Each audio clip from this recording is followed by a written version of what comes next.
திருச்சிற்றம்பலம். அருட்பெரும் ஜோதி அருட்பெரும் ஜோதி தனிப்பெருங்கருணை அருட்பெரும் ஜோதி.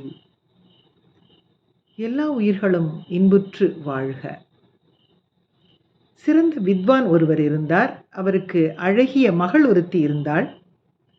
அவரது சீடர்கள் அவளை திருமணம் முடித்து தருமாறு சொன்னார்கள். அதற்கு அந்த வித்வான், உங்களிடம் நான் 2 கேள்விகளை கேட்பேன். அதற்கு யார் சரியான பதிலை சொல்கிறார்களோ அவர்களுக்கு தன்னுடைய மகளை திருமணம் முடித்து தருவதாக சொன்னார். சீடர்களும் ஆவலாக என்ன கேள்விகள் என்று கேட்டனர். அதற்கு வித்வான் முதல் கேள்வியாக, உலகத்திலேயே மிகச்சிறந்த இனிப்பான பொருளை கொண்டு வரவும் என்றார்.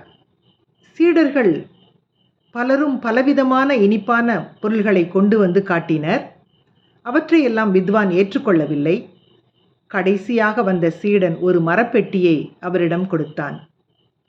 அந்த மரப்பெட்டியை திறந்து பார்த்த வித்வான் ஆச்சரியத்தோடு, இதென்ன ஆட்டின் நாக்கை கொண்டு வந்திருக்கிறாய் என்று கேட்டார்.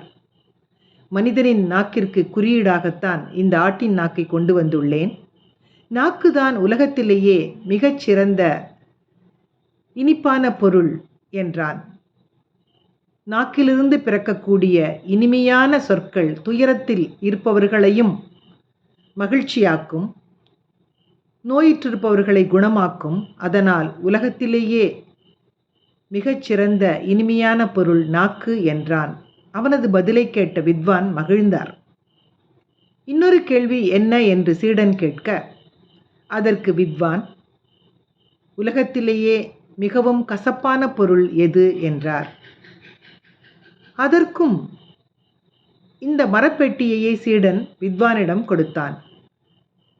கோபம் கொண்ட வித்வான், இதற்கும் இதையே கொடுக்கிறாயே, என்ன என்று கேட்டார். உலகத்திலேயே மிகச்சிறந்த கசப்பான பொருளும் நாக்குதான்.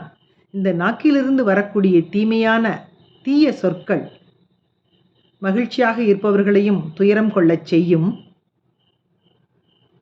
நண்பர்களையும் பகைவர்களாக்கும், நட்பையும் பகைமையாக்கும். அதனால் இந்த நாக்குதான் மிகவும் கசப்பான பொருள் என்று விளக்கம் சொன்னான். சொர்க்கத்தின் திறவுகோலாகவும் நரகத்தின் வாயிற்படியாகவும் இருப்பது நாக்குதான் என்றான். இதை கேட்டு வித்வான் மகிழ்ந்தார். இறைவன் நமக்கு கொடுத்திருக்கக்கூடிய ஒரு அற்புதமான பொருள் இந்த நாக்கு.